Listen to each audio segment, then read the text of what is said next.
Hello everyone, welcome to হেনামনির রান্নাঘর। আজ আমি নিয়ে চলে এসেছি 3 ওটস স্মুদি রেসিপি। এটা খুবই সহজ এবং কুইক রেসিপি। এই গরমে যখন তাড়াতাড়ি কিছু ব্রেকফাস্ট রেসিপি তৈরি করতে চাইছেন বিনা গ্যাস জ্বালিয়ে, তখন এই রেসিপিগুলি ট্রাই করতে পারেন। এই ওটস রেসিপিগুলি খুবই হেলদি এবং টেস্টি, ওয়েট লস করতেও সাহায্য করে। বাচ্চা থেকে বড় সকলেই খেতে পারবে, এমনকি ডায়াবেটিক পেশেন্টও খেতে পারবে। চলুন তাহলে দেখে নিই আমি কিভাবে এই রেসিপিগুলো তৈরি করছি। আমি ওটসটাকে ভেজে নেব, তার জন্য এখানে একটি কড়াই নিয়েছি আর নিয়ে নিচ্ছি 1 কাপ ওটস। গ্যাসের ফ্লেম লোতে রেখে আমি ওটসটাকে একটু ভেজে নেব। এই ওটসটাকে ভেজে নিয়ে এয়ারটাইট কন্টেনারে ভরে নর্মাল ফ্রিজে রেখে দেবেন। যখন এই রেসিপিটি তৈরি করবেন খুবই তাড়াতাড়ি তৈরি হয়ে যাবে, একদম সময় লাগবে না। গ্যাসের ফ্লেম লোতে রেখেই আমি খুব ভালো করে ওটসটাকে ভেজে নিয়েছি। এখন প্রথম রেসিপিটি তৈরি করব, তার জন্য এখানে একটি মিক্সার জার নিয়েছি এবং দিয়ে দিচ্ছি 5 টেবিল চামচ ভেজে রাখা ওটস। এখন আমি এর মধ্যে দিয়ে দেব 2টি খেজুর। আমি আগে থেকেই বীজটা আমি ফেলে দিয়েছি।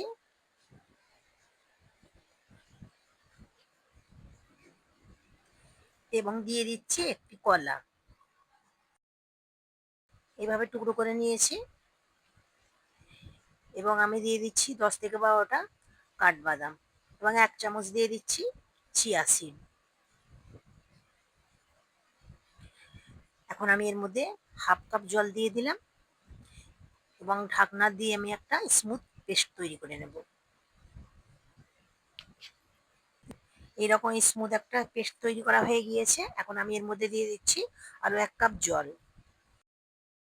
আবারও একটু আমি মিক্স করে নেব।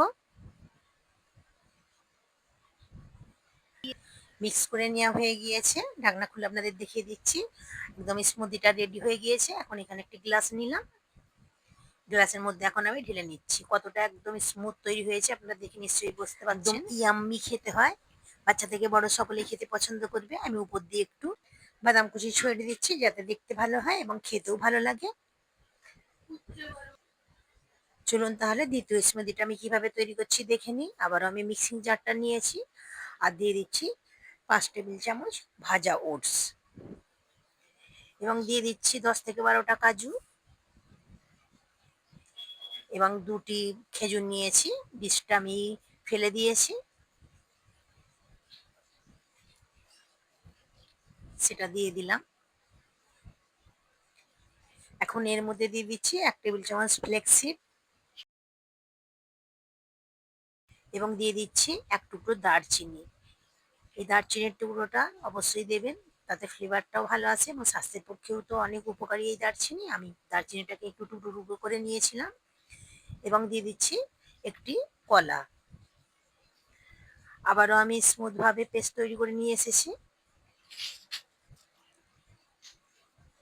এবং এখানে একটি গ্লাস নিয়েছি, গ্লাসের মধ্যে এখন ঢেলে নিচ্ছি। এই স্মুদিটাও খেতেও খুব টেস্টি লাগে, বাচ্চা থেকে বড় সকলেই খেতে পছন্দ করবে, এমনকি ডায়াবেটিক পেশেন্টদেরও আপনারা দিতে পারবেন। উপর দিয়ে একটু বাদাম কুচি আমি ছড়িয়ে দিলাম এবং উপর দিয়ে দিয়ে দিচ্ছি 1 টেবিল চামচ মধু। এই রেসিপিটি আপনারা ব্রেকফাস্ট, লাঞ্চ, এমনকি ডিনারেও তৈরি করে নিতে পারবেন। যখন পেটটা একটু ভরা থাকবে, কোনো কিছুই খেতে ইচ্ছে করবে না, তখন এইভাবে তৈরি করে খেতে পারেন। চলুন তাহলে আমরা তৃতীয় রেসিপিটি দেখে নিই।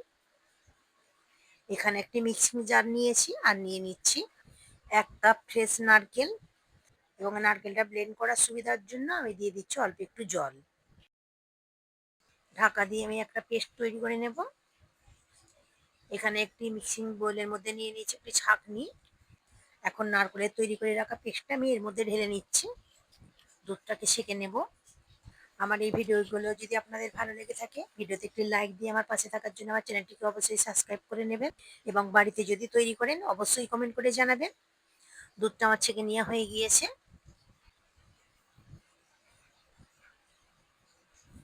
এখন একটি সাইডে রেখে দিচ্ছি। এখানে আবার ওই মিক্সিং জারটা নিয়েছি আর দিয়ে দিচ্ছি 5 টেবিল চামচ ভাজা ওটস এবং 2টি খেজুর দিয়ে দিলাম, বীজটা আগে থেকেই বের করে নিয়েছিলাম। এবং দিয়ে দিচ্ছি 5 টেবিল চামচ ভাজা বাদাম এবং দিয়ে দেব 1 চামচ চিয়া সিড, 1 চামচ দিয়ে দিচ্ছি ফ্লেক্স সিড